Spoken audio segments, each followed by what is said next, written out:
Think you need ZBrush to sculpt like a pro? We're matching its major tools with their Blender counterparts. Yes, Blender can keep up. In this video, we're comparing the major sculpting tools in ZBrush and Blender side by side. We'll cover how brushes like draw, clay strips, inflate, crease, grab, snake hook, smooth, flatten, scrape, pinch, elastic deform, layer, nudge, and draw sharp in Blender match up to ZBrush counterparts like standard, move, dam standard, clay buildup, inflate, trim dynamic, HPolish, pinch, transpose, and more. Plus, we'll look at features like symmetry, adaptive skin, and dynamic topology. So you'll see exactly how Blender stacks up for pro-level sculpting. Don't forget to like, comment, and subscribe. Enable notifications to stay updated on future videos. Don't spend years struggling to learn character modeling the hard way. We created the 3D Character Accelerator to simplify the process and give you the step-by-step training we wish we had when we started. If you're interested in creating your own 3D characters, there's a link in the description where you can check out the program. With that said, let's jump in. We're going to do a comparison of ZBrush and Blender for sculpting. So when you're starting to sculpt, let's say in a ZBrush, you need something to sculpt and you usually don't have anything to build from scratch. You do have, if you click on here and do a ZSphere, you could draw a ZSphere, press T or go to edit mode. And then you could press X, for example, and get the symmetry and draw these out. Let's say go to move, and basically you could block out your mesh, go back to draw, and you could block out what you want to start, go move, and you could also change the scaling of things. And then when you're ready to actually sculpt in here, you'll go down to adaptive skin, say make adaptive skin, and you'll see that it will actually create a new tool right there that you could actually model off of. And then from there, you could use your brush you could change, you don't see it up here because of the real estate. If I close this, you could change the intensity of the brush here. But you could also do that by pressing U, and then you could change the intensity, that's the strength, or S, you could change the draw size, and then you could start moving things. If you press L, that will get rid of the lazy mouse there. And you could change your brushes by clicking here and choose the brush. There's a lot of brushes in ZBrush. Or you could press B, and then you could narrow it to the letter. Let's say I want to do move, so it'll be M. And then you have the letters up there to select the brushes that start with M. So let's say I want to use move elastic, that'll be E. You can select it or press E. So to do that again, basically B, M, E, and you select the brush. And then you could move like that. So that's one way you could start. And again, you could subdivide and do all that other stuff that's you're normally used to, like divide. And you can go up and down by pressing Shift D to go down and D to go up, and Control D to create a new subdivision level over here. And if you want to reset, like you edit, you switch, press N to clear the canvas, but the tool is still there, so you could draw it out again and go back to edit mode, and then you could go back and actually edit this again. And to clear it, you can't really delete. You get rid of it in memory, but you can't really delete the tool. You could just save out or go to File and then save a project. You have to restart ZBrush to clear the tool, or you could go to Preferences, Initialize ZBrush, and it will clear out everything, and you can start over here. So from on the Blender side here, again, you also need something to start to actually edit, to sculpt. Usually you start with a geometry. You can start with anything and then subdivide it. Well, a geometry of primitives, usually what you start with. So I'll just delete these other things, and you have a cube. And you could go straight to sculpt mode. And, well, if I pull this out, that is drawing. But you could actually, let's say, grab and move things. But as you can see, you can't really, you're only moving, sculpting, the same thing on the ZBrush, you're only moving vertices. You're not actually moving faces or edges. So with that being said, sculpt mode works better. You can use it, yes, but it works better when you have high resolution. So go back to object mode here. And to test this out, before I continue, I can select this cube. Usually the workflow that people do now with ZBrush is you start off with an initial geometry, a base, and then import it as a tool and then work on it. So for comparison, I'll just import, well, I'll export out as an OBJ the cube, and then after I'll bring it into ZBrush so we can compare the two. So I'll export this out. I'll just call it cube and save the export.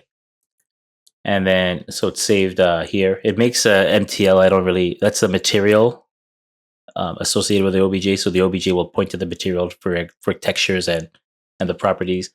We're not really using that for this case. So then when here, we're going to import, not load tool, import, and we'll select that OBJ. I'll just save that. Go into minimize this, go into ZBrush, and we'll go into import. And you choose the OBJ. One thing when you do import, I would suggest you be on like the simple brush, or else it would override whatever tool you have. And there sometimes the icons don't always match up. You see, you draw it out, then you have to go to edit mode right away so you can edit it, or else you're just drawing on the 2D canvas. Originally, ZBrush was meant to be like a 2D, 3D package, drawing package for art. Okay, so now we have the tool, and then ZBrush. It's one of those interfaces you have to get used to, where it's meant to work with one hand. So you could, as long as you don't click on the object, if it's an empty canvas, and if you can't have an empty canvas because you're too close, then you go on the edges over here outside the border, so you could move around. Or you could also use the head to snap things. But to zoom out, you alt click, left mouse button click, or stylus click, and then let go of alt while still clicking, and then you could scroll in and out, and then click, and you can move around. And then if you hold alt, you'll actually like pat it around like that. All right, so, and if you hold over it, if you hover over it, it'll tell you information about the object, like how many polygons, in this case 6, because there's 6 faces, and there's 8 points, 8 vertices. And if we go to Blender, if I select this and if I middle mouse button and drag it, because I don't have enough real estate, I should be able to go over the overlay here and put on statistics. You'll see same things here.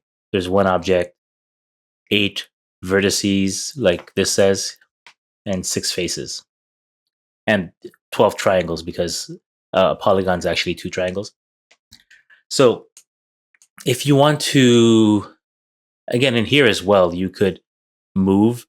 You could press B or select the brush. Well, I usually like to use a shortcut, so B to go into the brush mode, M for move. And I could just use, let's say, the regular move one, that's V. So let's select V. And I'll change the brush size. To change the brush size, you press S, and then you click and drag the size in here.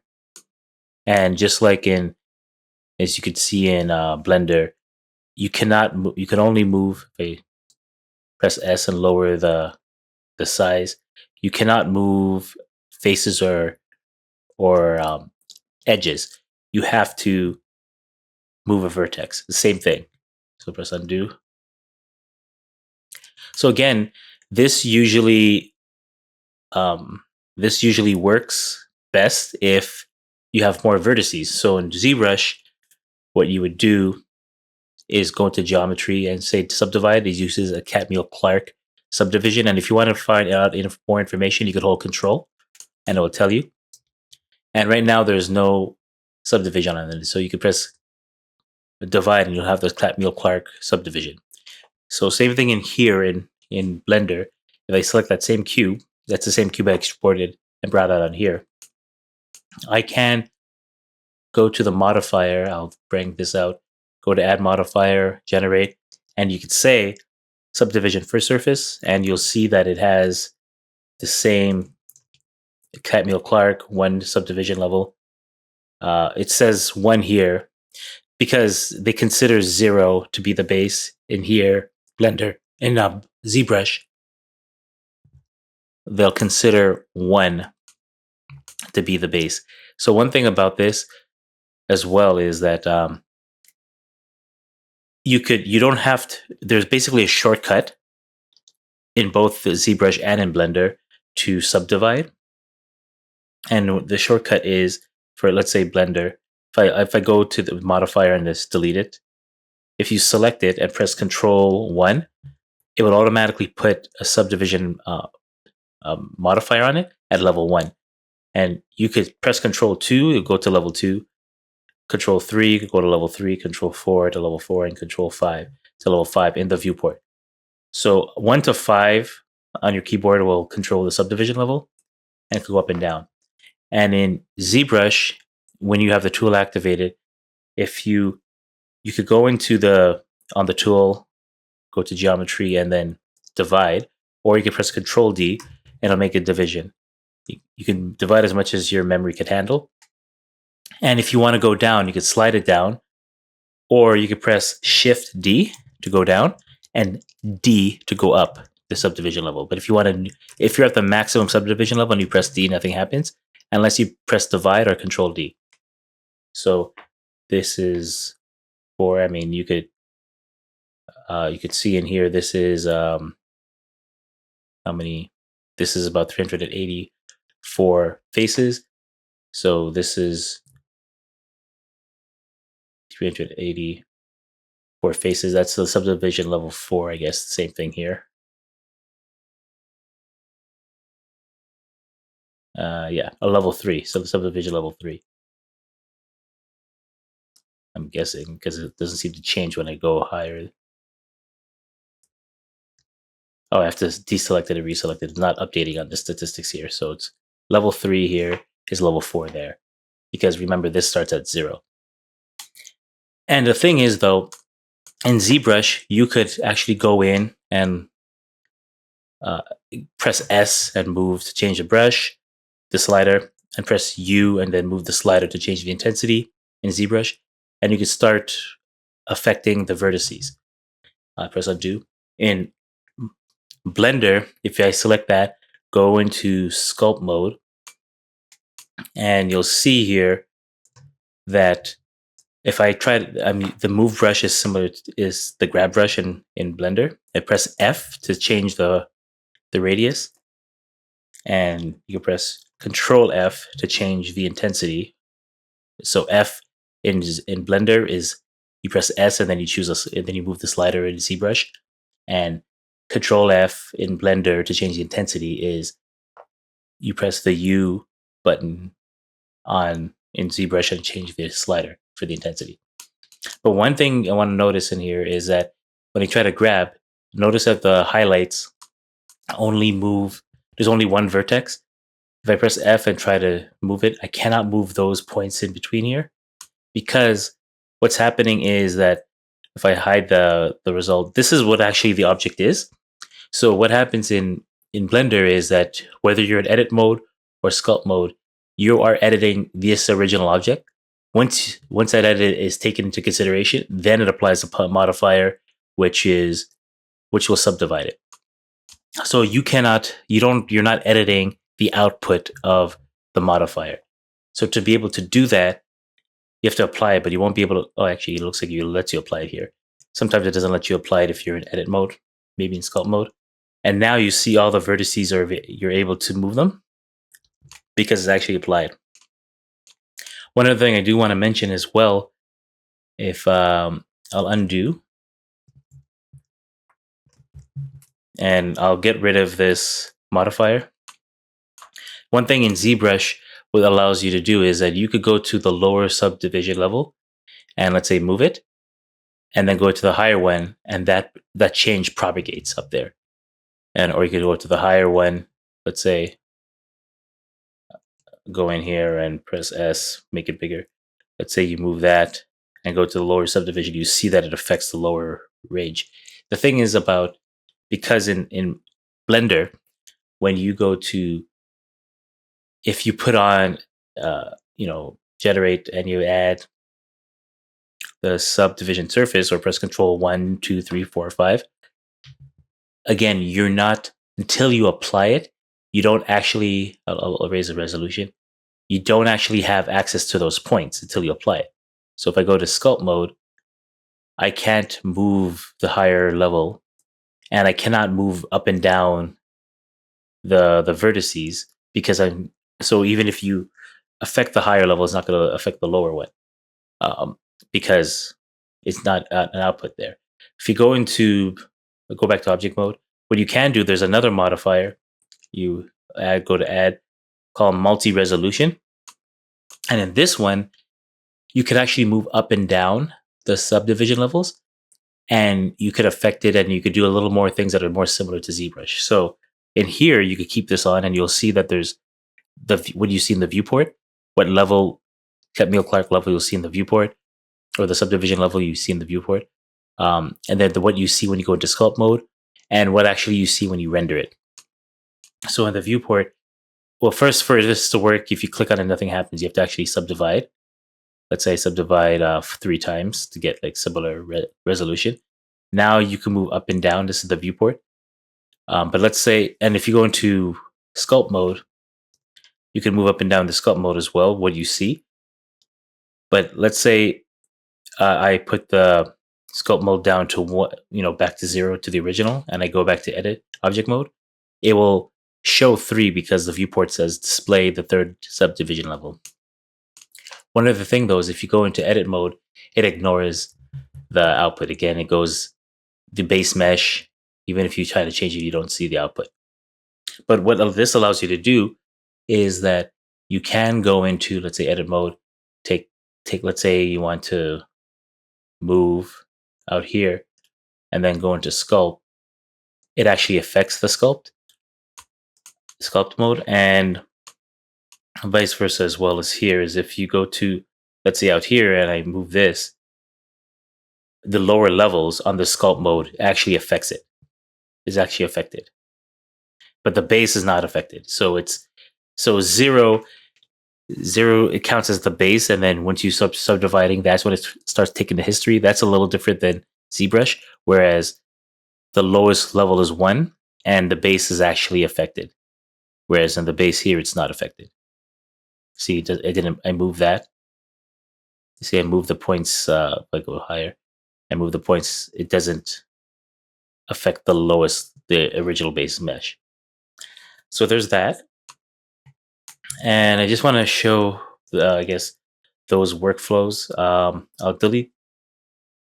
I can keep the multi-res. So with this, I'll go in here and press undo to get it mainly at this level. Or maybe I'll go into sculpt mode. I'll subdivide 5 times. So I guess that is about 6,000 faces. So I go here, I'll subdivide again. Subdivide 6,000. Okay, so level subdivision 6 here. The reason why I'm doing that is just so we have enough resolution. So now let's compare the different brushes. So in sculpt mode of Blender, the draw brush is like the original standard brush. If you press ST, or when you start Blender, ZBrush, the first brush is the standard brush, and basically it adds or subtracts volume based on the surface normal, commonly used for general sculpting. So if I'm in Blender, click on it. So I can go in Blender, press F to change the size. If I sculpt, this is what you see. I'll go to, let me move this, scroll this. I'll put on the X symmetries just so I could see it. And you see it basically adds. I'll press C to undo. If I go into ZBrush in here, I'll press F, hold shift to click. I'll press S and then draw the size. And I have the standard brush. You see it moves it as well. I'll press undo. I'll press X so it has symmetry. And it basically is the same thing. So the draw brush is the same as the standard brush. I press Control to undo. I'll change this to maybe base material so it's a little more comparable. Basic material there. So again, okay, the symmetry is not on. Let me put it back on. It looks like this, and then ZBrush. It looks like that. Very similar, right? So the next thing, the clay or clay strips brush. This is the clay buildup in ZBrush. So if you go here, press B for brush, C for clay, and I'm looking for clay buildup, which, okay, let me actually go down here. The clay. It's actually, oh, well, I guess it's cutting off on the screen, so I can't see it.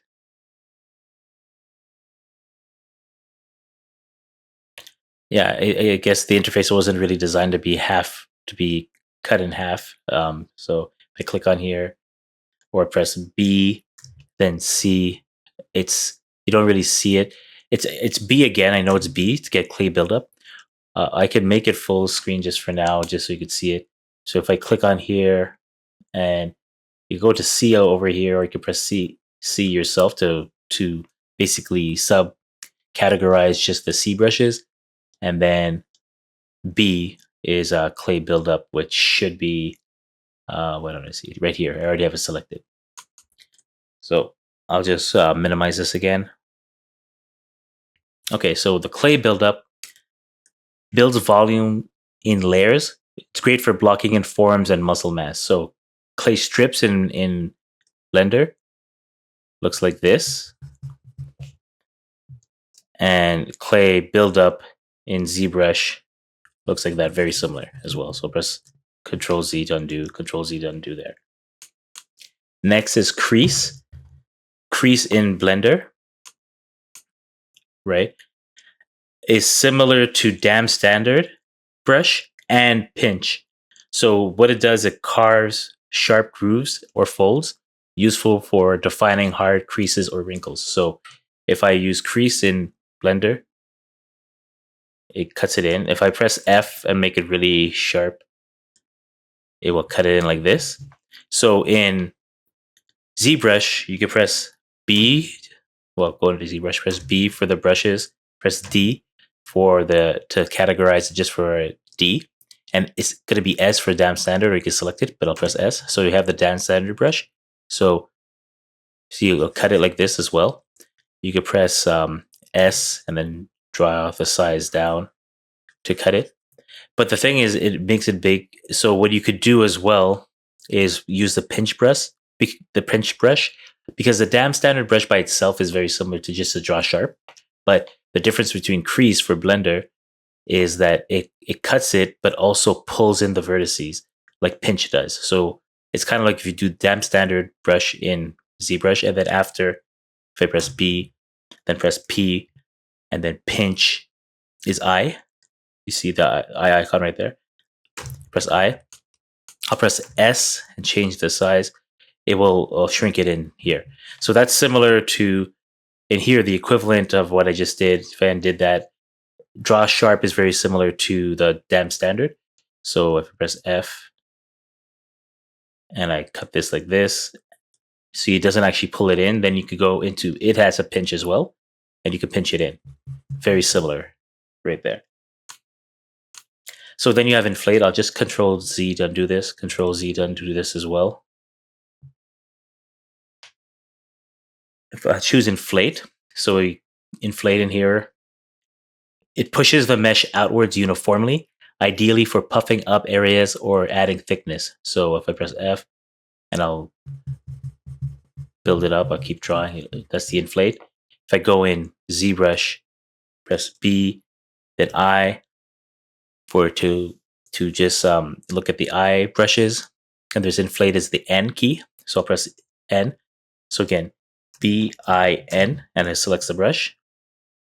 And if I go in here and draw similar, I'll press S and make this bigger. You get the same effect as well.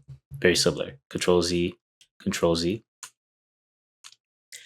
Now the grab brush in Blender, press F to make it bigger, just to move it, right? This is in ZBrush. If you press B key, then M, and then move is the V key. So B, M, V to get the move brush.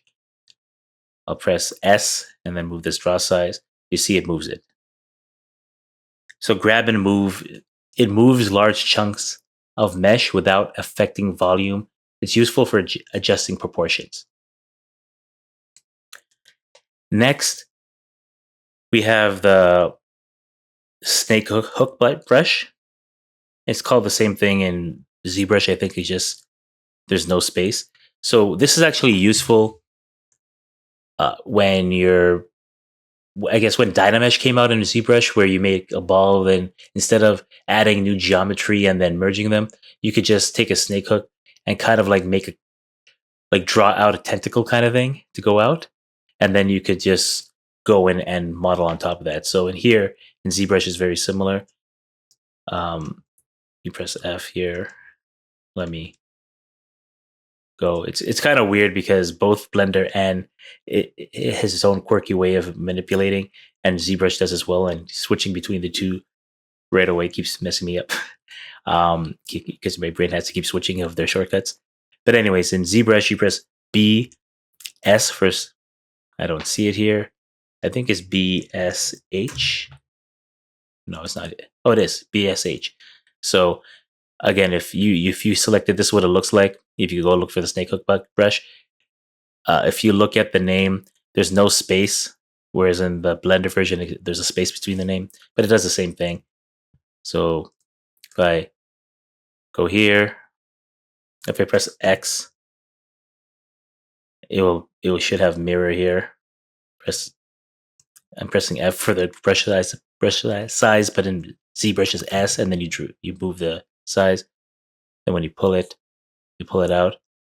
Don't know why. Oh, it's not front. That's why. Okay, this is the front view. I'll hold Shift, move this over there, and now you see it pulls it out, and you could manipulate it. I press Control Z to undo. Control Z here, and I think I went down a subdivision level. I did. I undid too many times, so I'll just divide again, just for the resolution. All right. So after there's the smooth brush, which is called smooth as well. So there's a smooth brush here, and in here, you can press B, S, smooth is M. So BSM. And basically, let's say, well, first I'll draw something in Blender in this case, and I'll draw, or maybe actually I'll draw sharp because it's probably more obvious. And then you could take the smooth brush and it'll smooth it out. Same thing in here. If I go in ZBrush, I press BD, damp standard is S. That's the same, similar to draw sharp. I'll cut in, and then I could press BS and M for smooth. The brush will be selected as a sculpting brush. Yeah, it's telling you. Oh, well, hold on. If I go B, S, I'll choose smooth.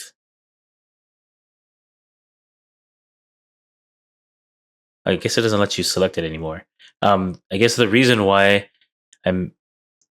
is that if you hold Shift, it becomes a smooth brush, and then it smooth it out. I guess it doesn't let you select it as a brush. Like, I don't remember if it used to, because normally how people use it, even in Blender, if you go draw sharp, you don't have to go to the smooth brush. You could hold Shift and it'll smooth it out, and that's how it's been in ZBrush. In fact, I'll let you know.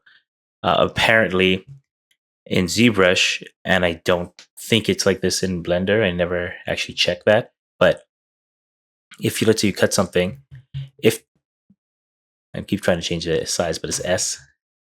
If you hold Shift and smooth, it will smooth in one way. But if you let go of Shift while you're smoothing, apparently it uses a different algorithm to smooth out. So I do remember that it actually was helpful. I don't think it does that in Blender, but I never checked. But just to let you know for that. So you have in Blender as well, there's a Flatten Brush. So let's say we go in here in Blender. We have Flatten.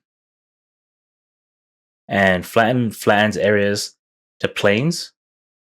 And or it could also fill holes, apparently. Useful for hard surface modeling or sculpting. So if we go in here, press F, and I have the flatten brush, it will flatten out. But one thing about it, if you notice, it does flatten out the area.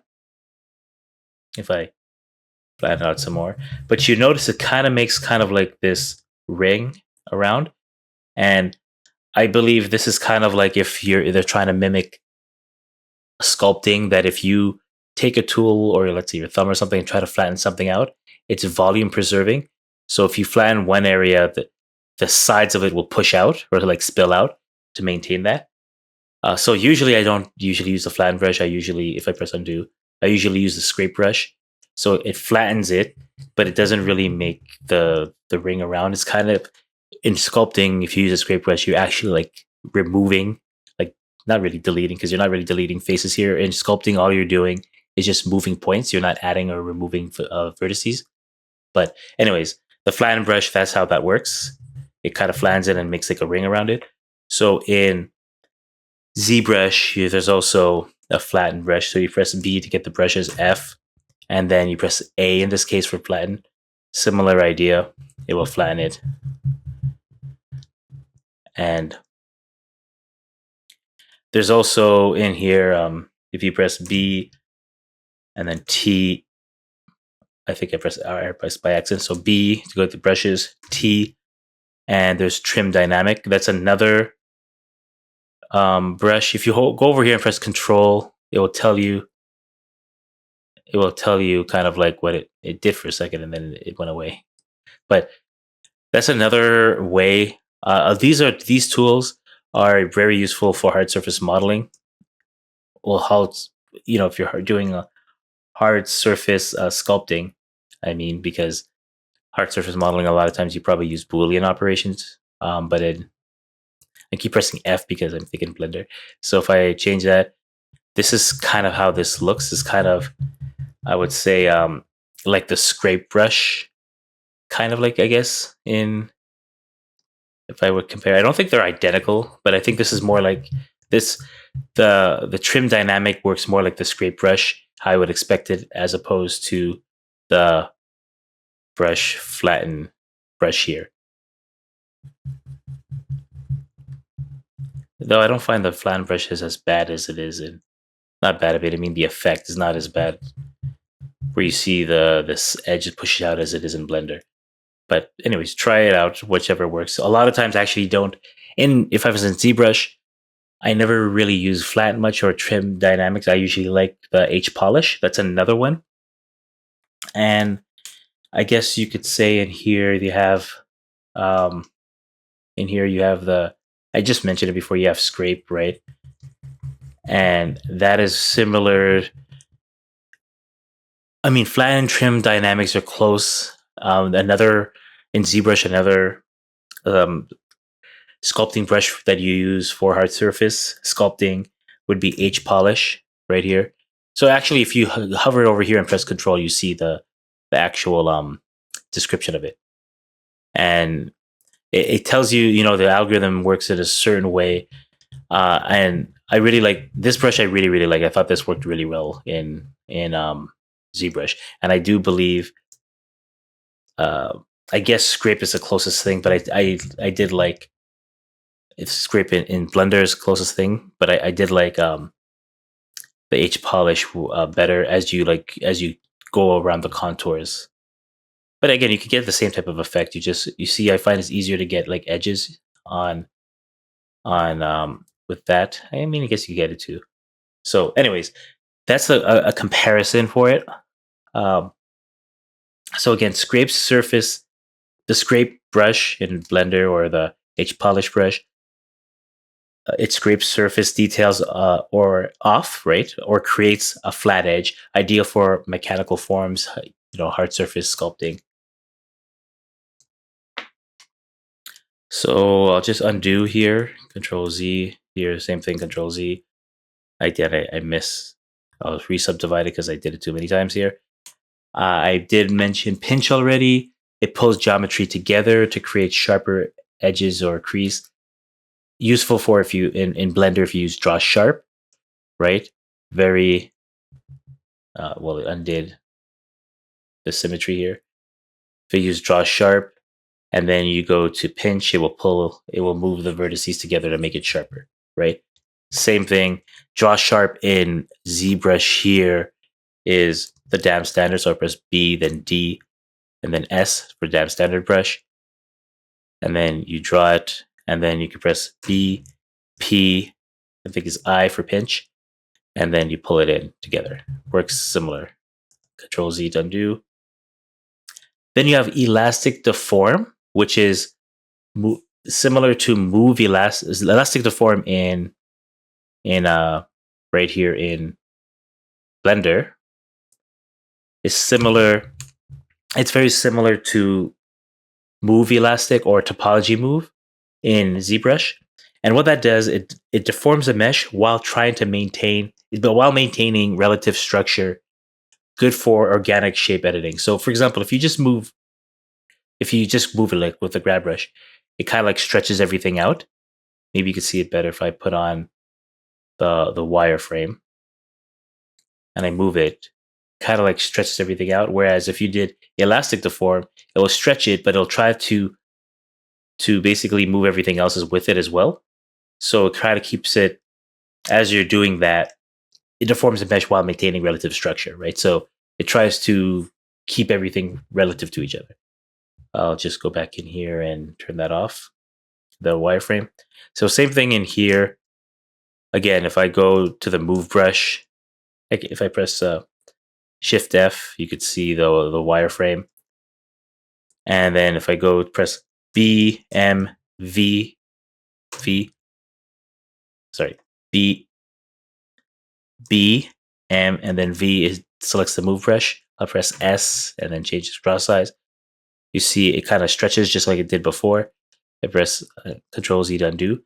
Now if I do B, M, and then move elastic, that's E. That's a move elastic brush. You'll see that it kind of keeps move everything relatively just like it did with the elastic deform. I'll press S, bring that up, Shift, and then you'll see it. I'll press S to lower it. See, it's trying to maintain it. One thing this has in here, it does have move topology.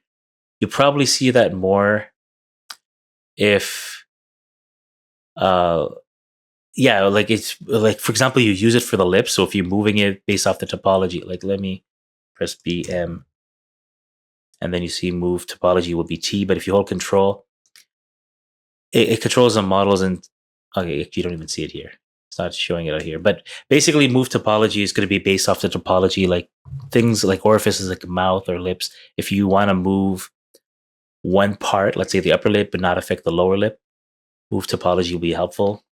I don't think there's an equivalent in Blender. I don't think there's an equivalent for that. But what you could do is use mask. That's another thing. There's masking in both, which I'll get to. But yeah, and then there's the transpose tool in here, which in here you have the pose tool to do it. So both of them deforms and poses sections of the mesh like a skeleton, often used for reposing. In Blender, it's kind of helpful if you actually use face sets, which is kind of like grouping. I find that works better. I find it doesn't work as well as, well, I wouldn't say it work as well. It's more of, I think in ZBrush, it kind of, because I only have a mesh in here, I don't really have an example. Maybe if I have move elastic, so I'll press X to get rid of it. I'm in ZBrush here, press S, bring it up. Let's say move this out. If I were to move this, and let's say, well, I guess if you could go in here, not move, let's say draw. Well, okay, I don't really have an option here. So a lot of times, usually it's harder to see it here. Usually with this, actually, I'm not going to go over that here, but usually because I don't really have a good mesh to go with it. But when you have, let's say, limbs and whatnot with ZBrush, you could automatically mask those areas, and then instead of using these move tools, instead of actually using that, you actually use the gizmos. You have to turn that off, and then you could actually like move this, and then the outer circles, move it into place based off of what you see on the screen, and the inner ones will actually deform the mesh. So press undo. So the thing is about that, like maybe if I go to draw, let's say pull this out, for example, and you could mask, let's say it's a circular mask. Go to mask, I'll use draw a rectangle or something like that. And then you could hold control and tap to smooth it. You could then go to, let's say, move. You take the outer circles to place where you want it to move, or where you want the pivot point to be. And then the inner circles actually will actually, in this case, I want to rotate. You'll rotate it, right? What's not masked, and then you could affect it. The pose tool works kind of like that. I'll undo. I'll put back on the gizmo thing here. I'll go to draw. I'll press F, and I'll press Shift F to get rid of the wireframe or the group polygroups, and then I'll divide. So the thing is about this as well is that I find it works better, the masking here in ZBrush. What you would kind of do is kind of like you would prepare them beforehand if you have different meshes, or you put the pivot points beforehand, or you go into face groups, face sets. So like you would go in and make face sets and assign them. So then when you go into the pose tool, it'll be aware to know which ones move. And I'm not going to go into the setup of that at the moment. So it's because it's a little more complicated to set up. But basically, the pose and the transpose and ZSphere rigs and all that, those deforms and pose sections of the mesh like a skeleton, that often used for reposing and all that. And yeah, I'll just leave that for there. And then you have, I guess, a layer brush. A layer here is called a layer brush as well on ZBrush, and that adds uniform layer of volume, and it's good for control thickness building, right? So if you go in here, I'll put on the Symmetry in Blender, press F. If I will undo, let me zoom in, press. So if I, okay, hold on. As if you look at this, no matter when I draw over and over again, it's keeping the same thickness. Even if I draw over the same place or move continue, they're all the same thickness. Whereas if I did the draw brush, if I draw over and over again, it's going to keep adding, right? Same thing if I did like a clay strip, it's going to keep adding, right? So the same thing if you go into ZBrush here, press B, L for layer, and A for the actual layer brush. Press S, and then select this and move this down. And you could, well, let's see, S to, we go out here, press S, bring this up. If I keep, same thing, if I keep drawing over it itself, is not going to add it. And if I expand it, you could see they're all the same thickness. I don't know how well you see that. I'm going to press U and then increase the intensity so it's bigger. So just so you can see it better. So even if I draw over it over and over and over again, it's not adding to it. So that's the layer brush. Let me re-subdivide that. Control Z to undo. And I would say the nudge brush, or both of them, they gently push the surface like smudge clay without like affecting depth too much. So if, I guess you could say, let's say draw sharp, you cut it, maybe pinch it, or in this case I could use crease. And then you could use a nudge brush, press F for Blender. You see it kind of like moves, it kind of nudges it, kind of like a smudging it like in Photoshop, right? Same thing if you go in here, if I press B, D for damp standard and press S, maybe not as much, press C, like cut it, press B, P, I for pinch, and I'll pinch it. And then you'll nudge it, press B, and nudge brush is U. You see the U there? And it will nudge it. So they work the same way. I'll press Control Z to undo. Over here, undo. And so I would say that's pretty much very similar. What you can do as well to mask, there's a brush in Blender. You could go down to mask. And by the way, I don't know if I mentioned this, it's kind of late now, but if you have the brush tool, you could go to the side when you're in sculpt mode and then pull this out on the left side to see the name. And to move up and down, you hold the middle mouse button and you could scroll up and down. So if there's a mask, so you could paint the mask part. So whatever is masked won't be affected by the brush. So if I go into the draw, let's say grab, press F to make it bigger, and I'll move. You see whatever is on the mask side is not affected. Same idea in here, and except in ZBrush, you just hold Control and we'll undo. Okay, well, I have to change the stroke method here. So if I hold Control, the mask, kind of like Shift, it goes to automatically to smooth. If you hold Control, it automatically goes to mask in ZBrush. The stroke method is making a circle. So I'm not doing that. I'll hold Control, click on the stroke, and this should be, let's say, dotted. Yeah, dotted will make it draw like this. And then if I go to move, you go to brush, you can press B for the brush, M for move, just for the M brushes, and then press V to move. And just like in Blender, I'll press S and then change the size. It'll just affect what's not masked. So I would say that ZBrush and Blender, they have a lot of the base or the core tools that are very similar to sculpting wise. So pretty much if you're using sculpting techniques, the general sculpting techniques, whether you use Blender or ZBrush, you should be able to get very similar results.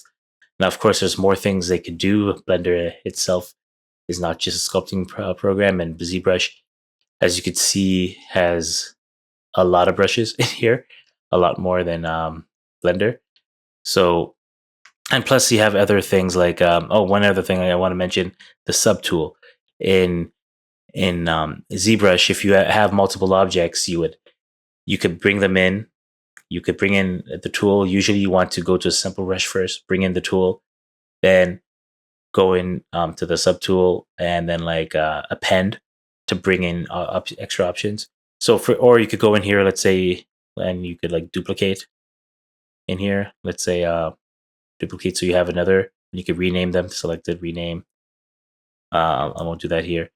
And I mean, the second one, you could take it and move it to the side of the brush. The mask is still there. To get rid of the mask, hold Control and just make a square out of an empty space, and then you can move it. Right. So, and then, yeah, so now you have the two options here. But I'll get rid of that draw here.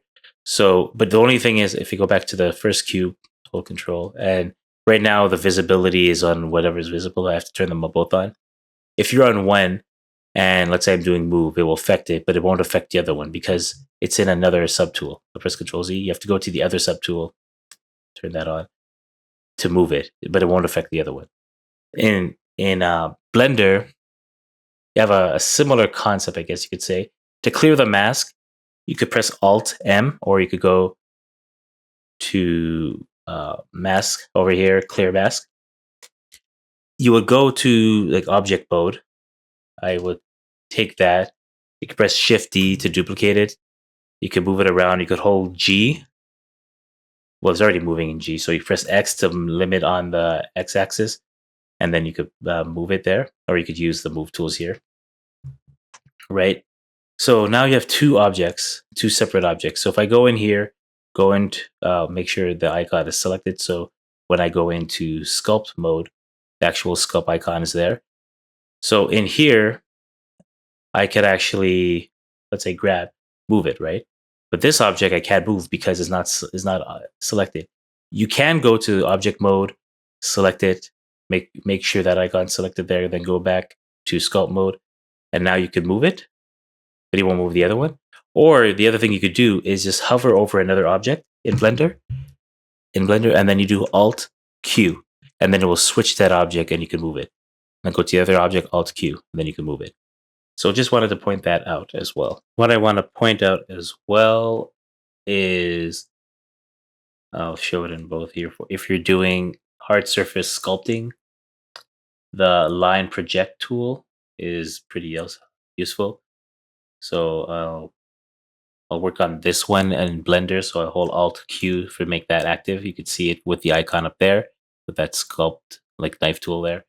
And with the line project, if you go from left to right, you'll see that you'll have this gray or like gradation or gradient. And that means from there it's going to flatten everything under on the side of the gradient all the way up to the line. It doesn't cut it. It looks like a cut, but it only pushes it. The sculpting tools, you see it flattens it there, right? The sculpting tools, the brushes just moves points around. It doesn't actually add or delete points. So that's very helpful when you're actually, and if you go up and down, it's going to be from the left to the right. It's really helpful if you are creating hard surface, if you're sculpting hard surface objects. In ZBrush, that has that tool as well. So this is the active tool. I'll hide this one for now. The active subtool. So I'll go in here. If you click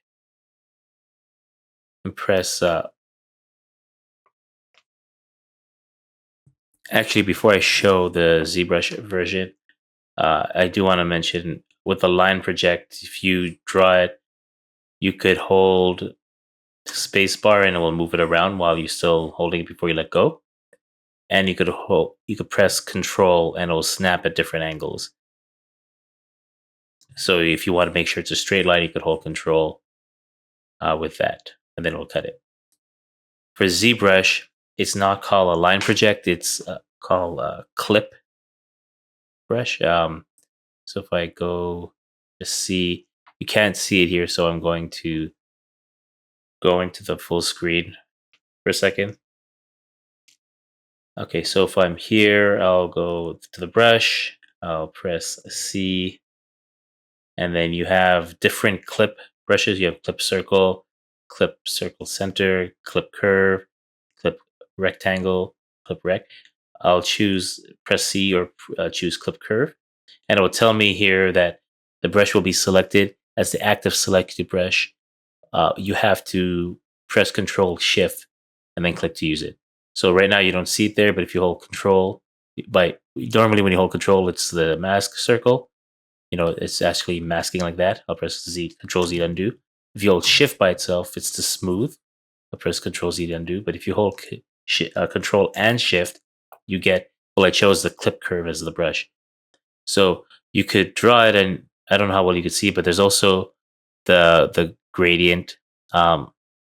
And in this one, it's like the opposite direction as it is in Blender. Hold on, let me show you. So in Blender, if you go from right to left, the grade is on the bottom, so it goes from bottom to the top. But in ZBrush, if you go hold Control Shift and have the clip curve, if you go from, I said right to left, sorry, left to right, it goes from the top to the bottom. The gradient, you see Control and Shift, the gradient is on the top, and it pushes down. Whereas in Blender, from left to right, just drawing, it's from the bottom and goes up. So if you want to go the other way, you have to draw it the other way. And same thing with ZBrush. You have to draw it the other way to go the opposite direction. One other thing in ZBrush, Control Shift move. If you hold spacebar while doing it, you can move it around just as well. But what you could also do, by default, it does go by angle. Whereas in Blender, it's smooth until you hold Control, but this automatically snaps into different angles. But if you press Alt, you will add curves into it as you press while still holding Control and Shift. So when you let go, well, in this case it looks kind of weird, but basically you have to make sure it makes sense, the cut, but you could actually get curves out of it. And as well, right now in Blender you only have like line project, and in ZBrush you saw there's different types of clipping. I'll press Control Z, and going back to Blender and Control Z. The other thing I want to show was really important when it came out was in ZBrush was DynaMesh. So if I press Shift F, you'll see that it's kind of like quads right now. I'll press Shift F to get out of the polygon view over here, the poly frame here, draw poly frame. That's the other way to do it. If I go to geometry, just delete lower, it actually gets rid of all the subdivisions and you have everything there. And I could go into DynaMesh. If I press Shift F, as soon as you press it, it actually creates a DynaMesh. And if you want to reconstruct, you could lower the resolution. Basically, if you do something, let's say snake hook, right? Press B for the brush, S for the S to just S tools, S brushes, and snake hook. There's snake hook 2 as well. We'll just use the regular H one. Hold on. And then I'll pull this out, and you'll see. Well, I'll press S, make this a little bigger, and then let's say pull this out. As you see, what actually happens with the geometry on, it actually pulls this out. When you have DynaMesh, you could make basically how you undo a mask. You press Control and open and draw in an empty area. It will recalculate and actually rebuild that. Just so why that's good is because now you could actually have more detail. Press S, lower that to actually pull that out, and then you see you're losing detail again. Make a mask in an empty area, it would recalculate. That's what DynaMesh does. So in Blender, that same idea. Well, let me undo. Let me go to, let's say, the snake hook brush. I'll work on this tool, so I'll just hide that one. This is now. I could also click on this to make it active. And I could also press Control Tab and go down to the sculpt mode. It's active for that tool. I could go with the snake hook. For me to see, I guess, the wireframe, you could go up here, choose wireframe. Should be able to as well go to the object and go to viewport visibility display, viewport display, and turn on wireframe, whichever method you want to do. And then I could press F to change the resolution, and you can see you could push this out and we'll pull this out, and as you can see, it actually like loses definition there. So I mean, the resolution gets stretched, right? So there's no vertices really to push from here. So what you could do, you could go to remesh.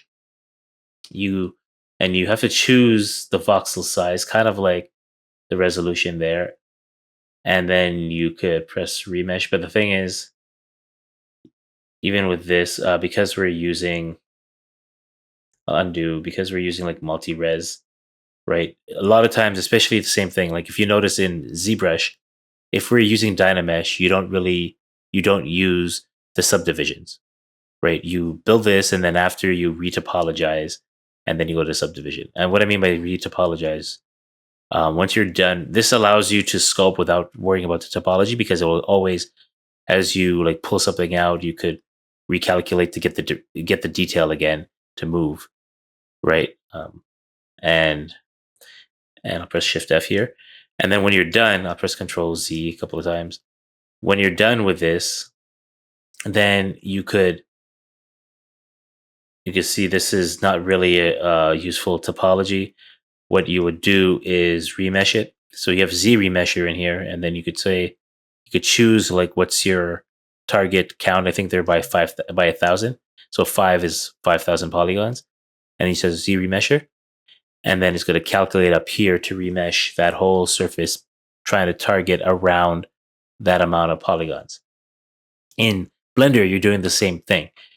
Again, you don't see the option for remesh is not working, mainly because if I use the middle mouse button and scroll that over, go back to object mode.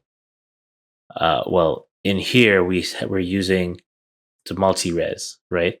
So what we could do with that in the viewport, I'll put it back to 5, and you could apply it. I don't actually think that was actually 5. So I'll press Control 2 to actually make a subdivision surface, and then apply. So that's pretty dense now. So now we have a dense mesh, and it's actually built in. One thing about sculpting in Blender is you have to take into account as well the transforms. So if you actually, if you press N, you'll see if it moved or not. The main thing you really care about is actually the scale. So if I'm in object mode and I press S, well, maybe not S specifically, but well, I could do S, but like let's say I'll just choose a scale tool here, and I'll go in and scale non-uniformly. What can happen when you go into the brush, when you go to sculpt, you might get weird results because the transforms are not clear. That's something you don't really worry about in ZBrush. So to fix that, you could press, well, I'll take off the wireframe for a second. To fix that, I'll press, you could see the values are here. Like scale is not 111. You can press Control A or go to Object, Apply All Transforms, and it's basically going to reset the transform but keep the deformation here. But basically, the transformation matrix is back to identity. This is more the technical talk, but it's basically clean when you go into the sculpt mode. Now the brushes should work as expected. You can press N as a niner to hide that tool there, and here now you should be able to actually do the same type of thing where, let's say in here I want to do snake hook, press F, and I'll move that. Well, maybe I'll show the wireframe through here. See, as you pull out, you're losing resolution, right? You lose resolution there. So kind of like remesh, not remesh, like DynaMesh in ZBrush. And here you go to remesh, and you could choose a voxel size. And there's two methods. There's voxel size, and you could actually quadify it. I'll show you the quad afterwards. But when you're actually sculpting like this, the remesh with voxels is like DynaMesh. And it's meant to not worry about the topology, but to maintain the shape, but add resolution. Right now, there's not a lot of space in here. A lot of resolutions because they pulled it out. So as you can see, the yellow lines where you could actually move, yellow dot, you could only move the vertex. So there's no, in between here, there's only a face, and I can't move it. So what I'm going to do is go to remesh, and then do remesh. It will recalculate. But you notice that it might look like lower resolution. So you kind of have to like, if you press Control Z, you might have to like go and guess and test. To the lower the number, the more faces you have. So it's the more detail you have, and then you can press, remesh to try again. Press That's one thing I noticed in the Blender one, is that you might have to do this process a little more compared to ZBrush, and you could press it, and that looks a little better in this case. Another way you could do it if you don't want to go up here is if you hover over it. Well, you don't even have to hover over it, but if you press R on your keyboard, you'll be able to adjust the size visually, and the size, it also gives you a visual cue of what the resolution of the mesh would be. You have to take into account how much memory you have. You could go to the bottom, right click, and then choose to show statistics of like the versus system memory and video memory and all that. It's going to be dependent on your system. But once you do that, notice like the numbers here. If I go in here and press R, if I go down, let's say, what is it, like 2.0.0245, that's the same number that gets moved up there. So that's one way to change it without going here, and to visually see a grid to how dense it is. And instead of going up here and say remesh, kind of like in ZBrush, you have to make an empty mask in the area. Here, you press Control R, and it will recalculate for it. And now you have more resolution to move again. So you remove and then press Control R to recalculate again, and then you remove. So that's kind of like the equivalent workflow as you would do in ZBrush. I'll unhide. Well, before I unhide that, one thing I do want to show is after when you start sculpting, like in ZBrush, at the end, you want to retopologize, like we did remesher. I just let it calculate, and ZRemesher now makes everything quads, so it's a little more, I guess, intuitive for modelers, right? And you could if you aim it for target different outputs, like for games, if you have a certain, also for UV unmapping, it'll be easier as well. So to do, the thing is, in here in Blender, they're not really quads, but you can do it. If you go and select the object, it could go in object mode. You go to the data pane or tab under the properties pane over here. And when you do remesh, actually, yeah, you have to be in sculpt mode. You could change it from voxel to quad. And then you have quadroflow remesh. And this is Blender's version of like a remesher. And in here, you could click and you could choose a target. In here, the default is 5,000. So let's try to do that. The default here is 4,000, but let's try 5,000 faces. And then say remesh.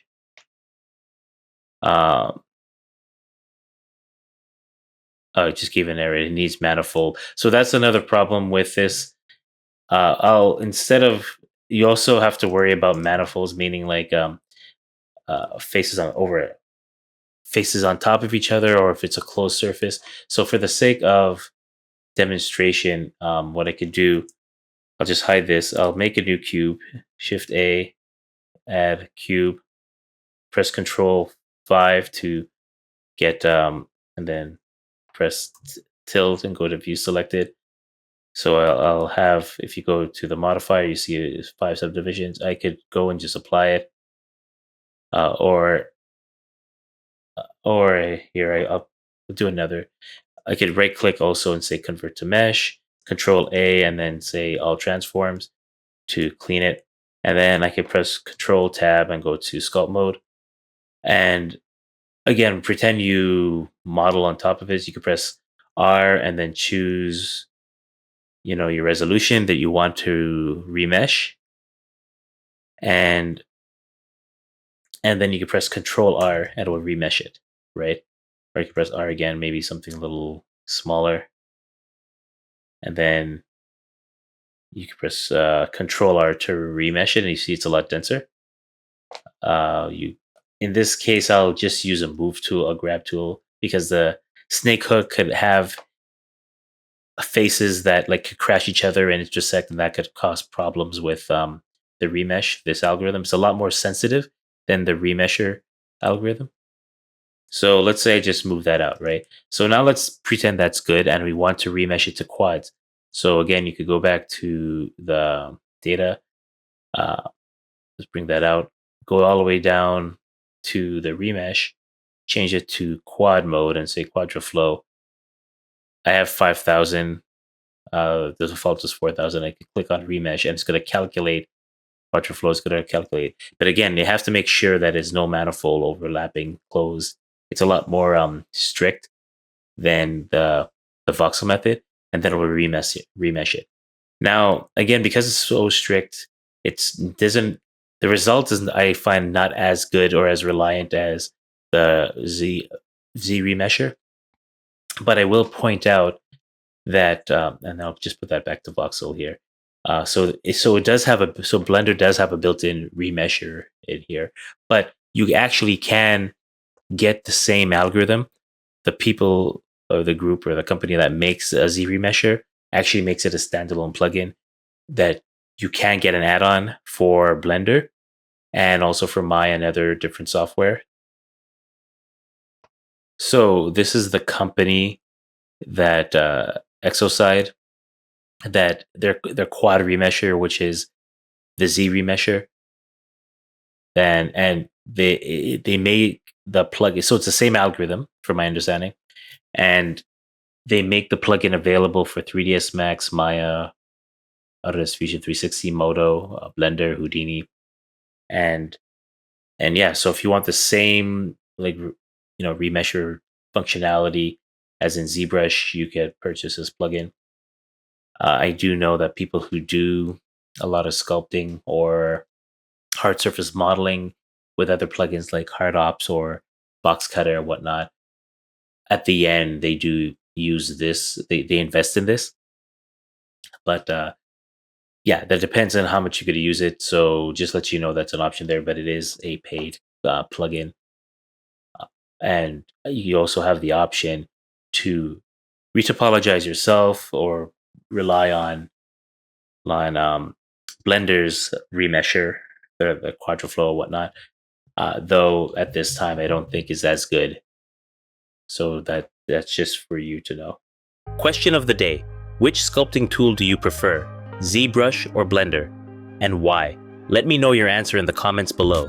And if some parts of this felt a little too fast, or you're not quite confident using the tools just yet, that's totally okay. The 3D Character Accelerator was made to fix that problem fast. If you're a complete beginner, we walk you through everything step by step so you can create portfolio-ready 3D character models in just 14 days, even if you've never used Blender before.